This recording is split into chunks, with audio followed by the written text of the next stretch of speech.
Canada's 1984 Olympic team is credited with the best Olympic performance in the country's modern era. Players like Bruce Wilson, Jerry Gray, and Dale Mitchell led Canada on a remarkable run through CONCACAF qualifying and landed the team a spot at the 1984 Olympics in Los Angeles.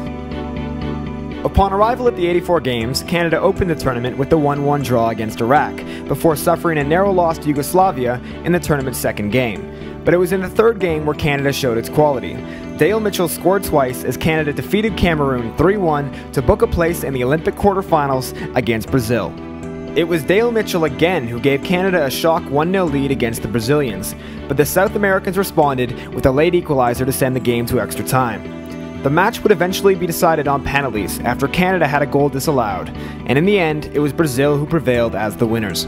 Despite the loss, Dick Howard recalls that Canada's performance at the tournament ranks amongst the very best in Canadian soccer history. It was a great performance by the Canadian team. Tino Lettieri, the goalkeeper, the Roman Pony, he was outstanding throughout the tournament, and it was a very good team that were playing in the North American Soccer League.